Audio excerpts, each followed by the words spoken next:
Hi, everyone. Welcome to today's live Tech Talk, the 3 pillars of successful Azure cloud operations. This event was organized by the hardworking folks at Redmond Magazine, and it's sponsored by NetApp, the intelligent data infrastructure company. I'm John K. Waters, editor-in-chief of the Converge 360 Group of 1105 Media, and I'm joined today by CloudOps experts Sean Harris, Global Developer Relations Lead for Spot by NetApp, and Microsoft Azure Technology Evangelist Ben Brower. Hi, guys. Hi. Nice to meet you. Thanks for having us. How you doing, John?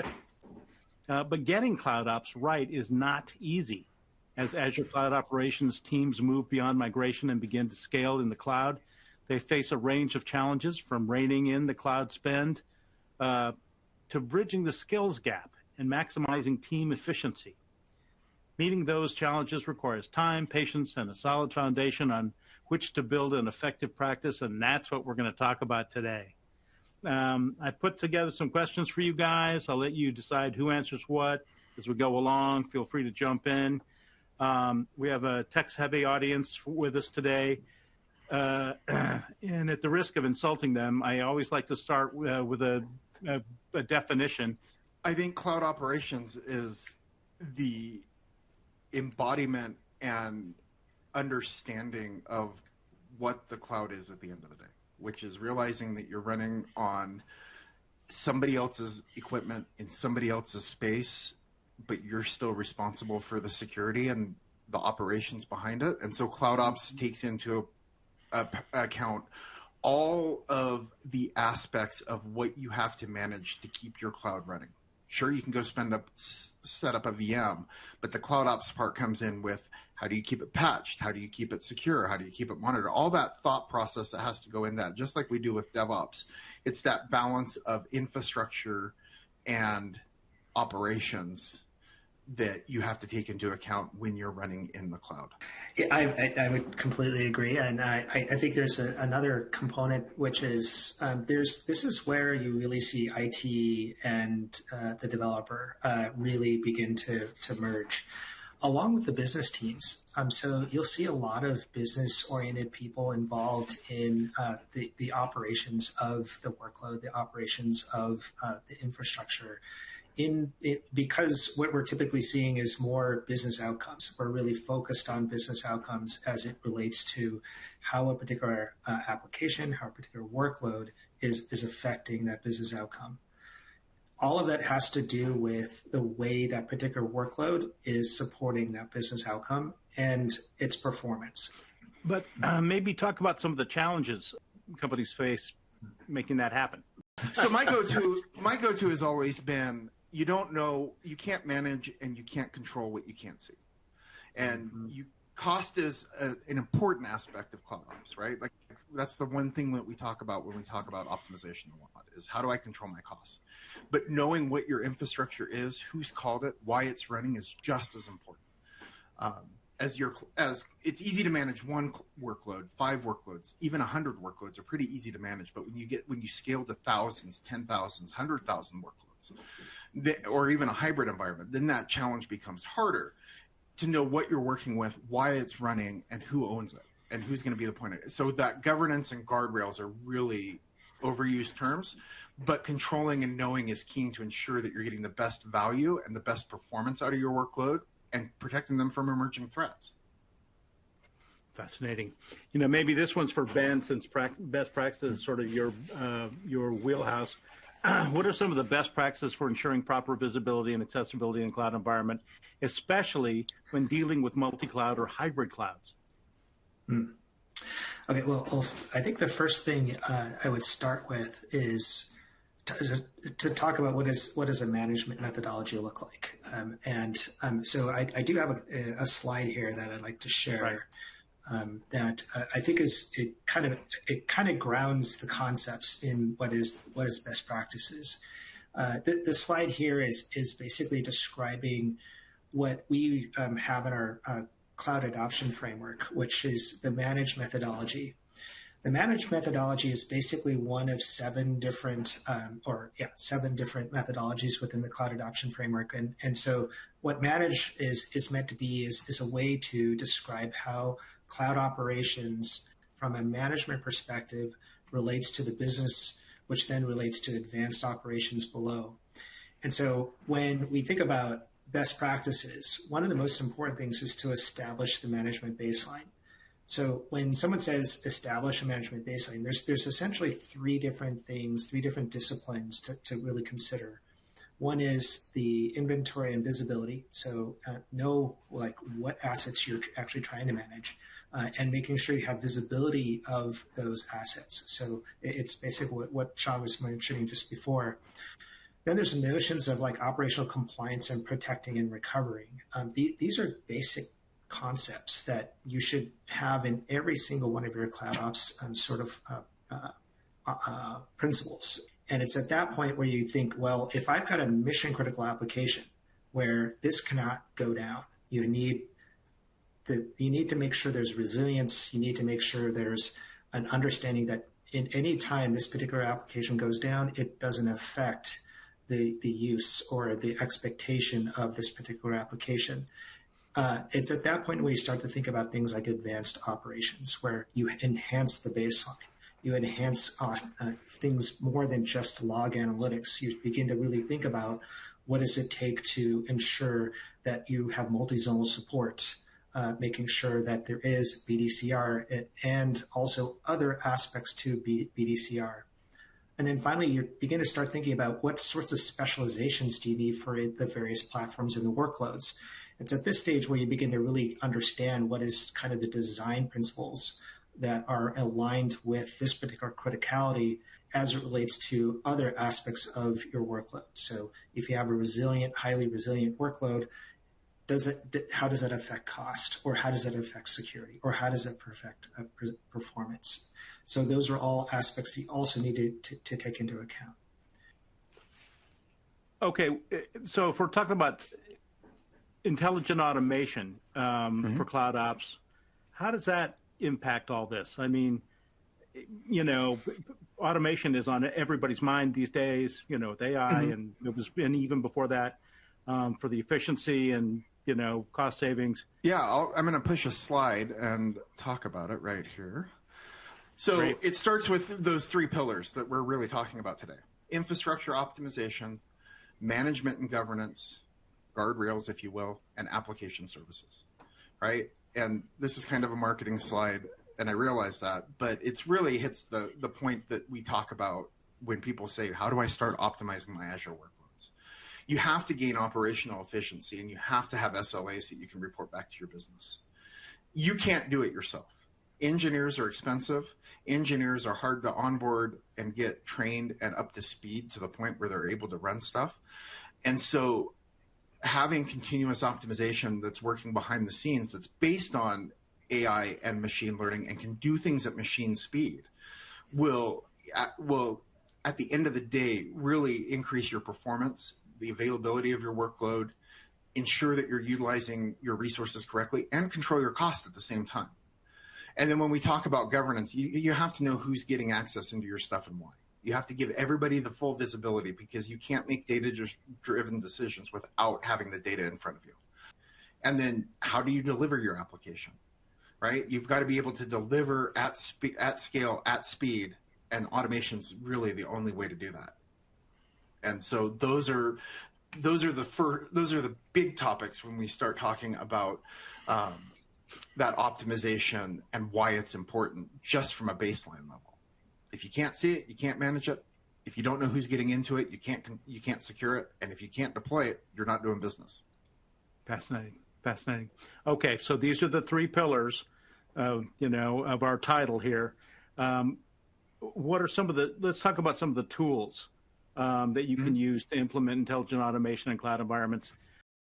Yeah, so my big one what really started my career in CloudOps, and where I tell everybody to get started, is start learning infrastructure as code, because everything is extendable from APIs, command line, right? There are a number of tools, and we can talk about the individual providers and their benefits and whatnot, but understanding automation and repeatability and being able to do things so that it's done the same way every time, right? Like one of the problems that I used to have when I was managing traditional infrastructure teams was I'd have one guy that liked to spin up VMs with a certain set of scripts and do things a certain way, and then I had another guy that liked to do it with all PowerShell versus Bash, right?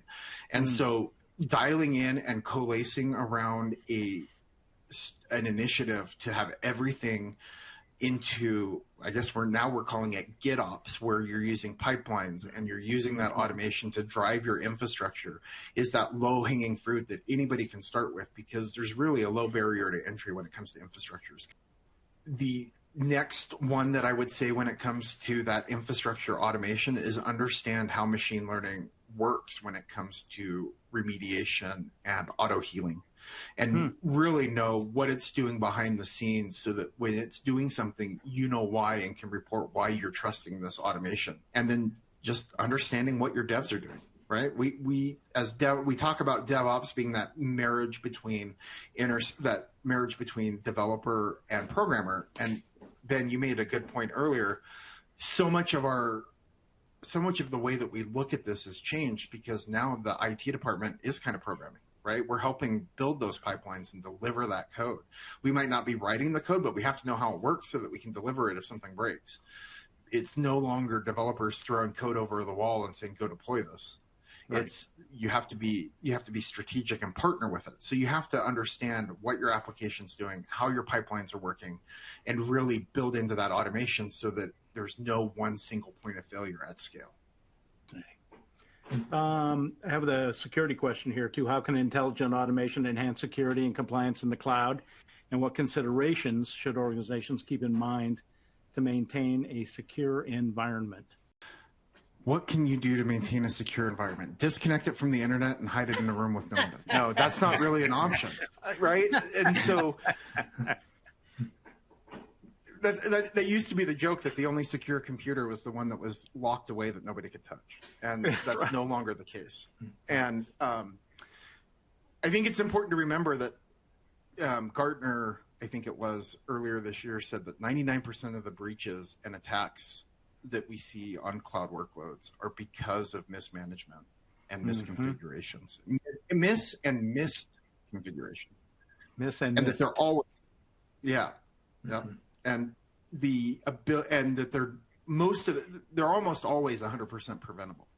So, for example, with SolarWinds, we saw Sunburst, right? And Sunburst was a novel event that nobody ever thought would be possible, that you could get in and corrupt somebody's Azure DevOps pipeline and replace a certificate and get a password.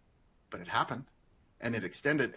And then we've seen bigger ones since then, right? Like, that are constantly attacking critical infrastructure and healthcare and things that we rely on in a day-to-day. So automation and machine learning and AI and being able to detect those drifts of what is normal traffic and what is anomalous traffic, and having machine speed ability to respond and remediate and notify is key. If you don't have security tooling in your cloud, especially as Ben mentioned multi-cloud strategy. A lot of people started out in the cloud and they opened their first account or their first Azure subscription with their first provider, and they just kind of ran with it. But now you have companies that have 20 and 30 accounts, or even an isolated account for every single person that works on that development team. And so I think that being able to observe it all is key. I did have one last thing to point out. I mean, there's a lot of things to talk about around security, absolutely. But I think one thing that I would really stress, especially as a best practice, is to enable MFA. MFA or multi-factor authentication is probably the most effective way to ensure that you don't go have a UPA. In fact, I think Microsoft did an analysis on this in 2020, where we found that 99.9% of all UPAs could be avoided if MFA had been enabled. And so that essentially, of the UPAs that were out there, unprotected access incidents, 99% of them were not using MFA. And so it's an obvious thing to go do. The question is, why not? Why have customers not, or users not, been using MFA today? a lot of it has to do with either unknowing or just not doing. It is it's just that. Because the fact is, MFA has become very, very easy to implement. Think that message is getting through? Yeah, I do. I think as a lot more of these events take place, as people start seeing their healthcare records exposed and bank things and that critical infrastructure, I think that it is becoming more top of mind for even non-technical users and the business users to see the importance of why we need MFA when we're, especially with emerging global threats, right? The state of the world right now is one where we hack first and launch bombs second. And if you can grab enough data, you can compromise anything. We saw that with SolarWinds. We saw that with Colonial Pipeline and some of these big events. And so I think that it's becoming more commonplace. And yeah, we get the letter every couple months that we've got another 2 years of free ID monitoring. But I think companies are starting to take it because, like with SolarWinds and the fallout from that, where the SEC is going after their CISO for not taking security seriously, I think you're going to put a lot of leadership on notice that now you're going to be personally responsible if you get hacked. Yep. More skin in the game. And yes, there should be a break question class for global admin. Yeah, exactly. Yeah, I was about to get to that exactly. And so with the point I was making about having MFA enforced, yes, MFA needs to be enforced. Is there and it will be by default. Can you turn it off? Is there a manual uncheck the box sort of function? Yes and no.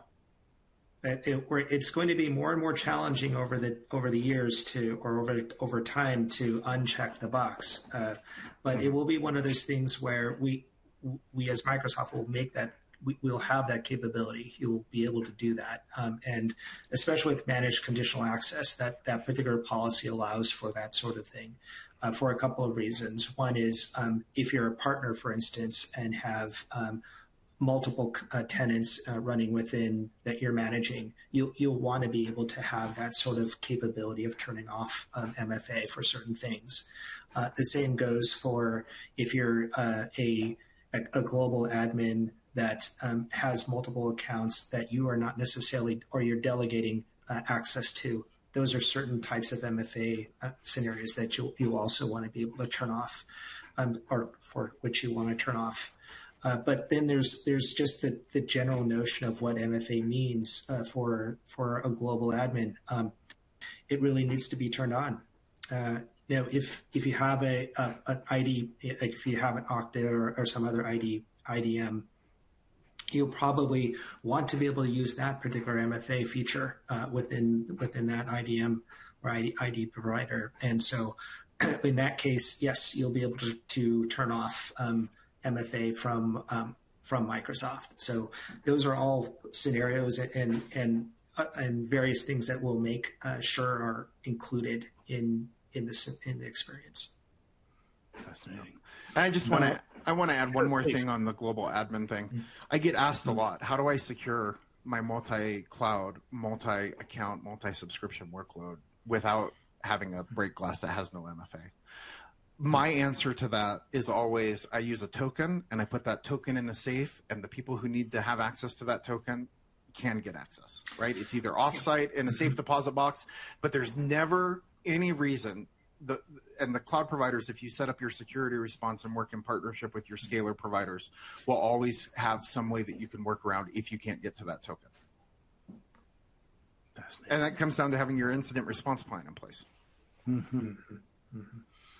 Okay, almost as important as security, and definitely maybe, more on everybody's mind in management is continuous optimization.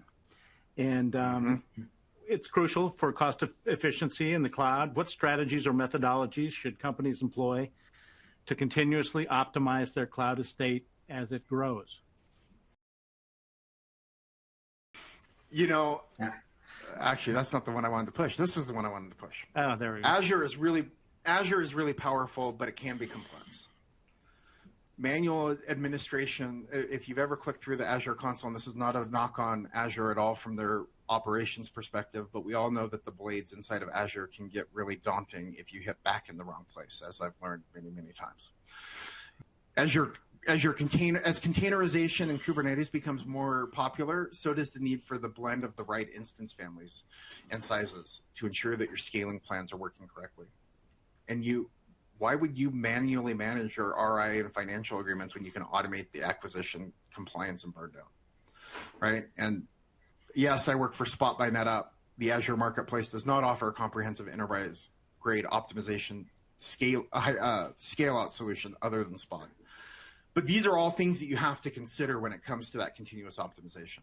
And so best practices means understanding what your workload needs, when your services need a GPU, but then also having a strategy in place to automate the headroom, automate the scale out function so that you're not keeping servers warm when you don't need to.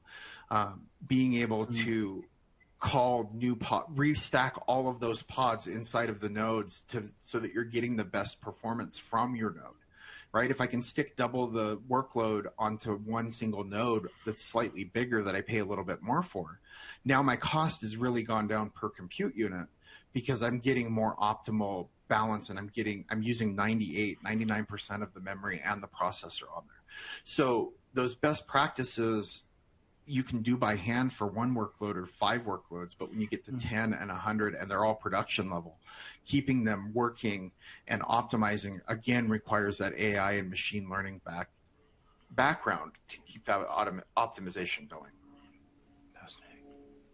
What do you think, Ben?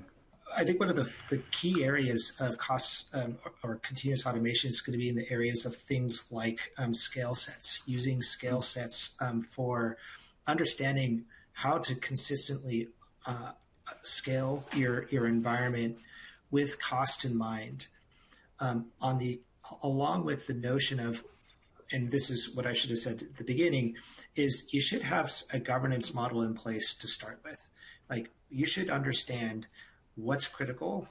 How do you go about determining what resources need to be added or not in an optimization sort of scale? And then as you think about things like resiliency or things like security for resiliency, how do you think, where do those sorts of trade-offs or considerations take place as you think about the optimization of this workload? And this goes back to Sean's point earlier. This is where well-architected frameworks become really important. Because this is where you start to think about, okay, I need to optimize this workload, but what do I need to optimize it for? Am I optimizing it for resiliency? Am I optimizing it for security? Am I optimizing it for cost? And as you start to think about those as optimizations or the things that you want to optimize for, what's the trade-off to those other sorts of dimensions or perspectives? Because it's at that point where the framework becomes really helpful, because the framework, those are best practices that will help you discern what those trade-offs may look like without you actually having to go through the pain, if you will, of determining how that particular workload's going to be impacted by another thing. So I would highly suggest looking at the frameworks to start, because it'll be at that point where you can start to think about designing for optimization.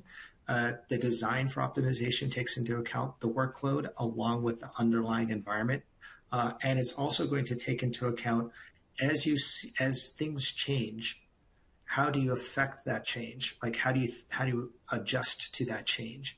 That's all part of continuous optimization. Developers have a tendency, especially the ones that I've worked with, to call the biggest infrastructure they possibly can, because they love their code right. And their infrastructure needs the most processor and the most memory. And then we turn it on and we start looking at the performance, and you're using 1/10 of one core and about 1 gig of RAM compared to the 64 that you've called. So putting guardrails in place during the build process and the deploy process will help you optimize and make that balance between costs. Because if you're optimizing just for cost, your performance is going to be impacted. If you're optimizing just for performance and you want your machine to, your application and your workload to scream as fast as possible, you're going to start impacting costs real quick. Like we've seen the horror stories of the bills. And so putting guardrails around the deploy process as well as your running infrastructure processes is just as important as everything that Ben said when it comes to the frameworks and thinking about it a little bit differently.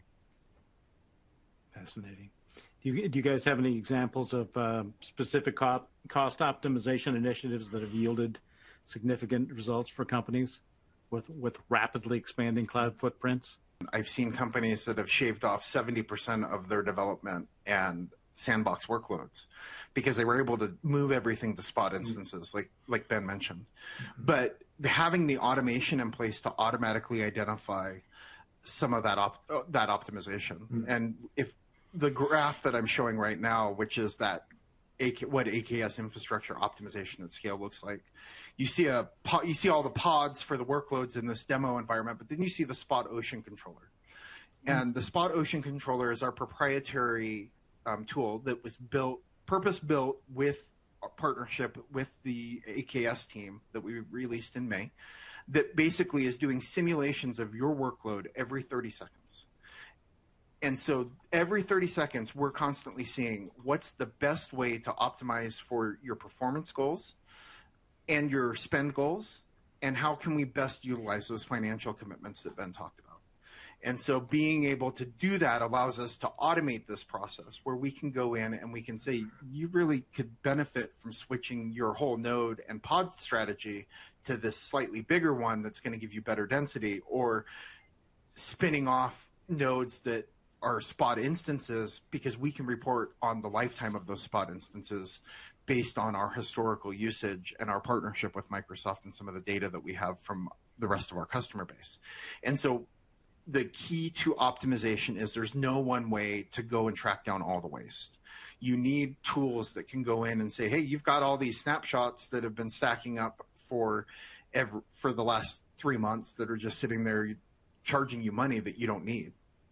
And so being able to automate the cleanup and identification is crucial when it comes to being able to optimize and get some of that spend in there. How do you see the future of CloudOps evolving in response to the growing complexity of cloud ecosystems and the need for greater efficiency and optimization?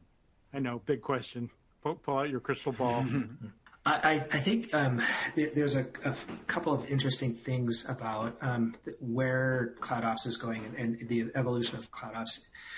I think one of the important aspects, as you pointed out, is there's complexity that's just going to grow. And so knowing how to navigate the cloud is going to be one of those areas that you're going to need to know, and having best practices, having some of these frameworks that I've mentioned earlier.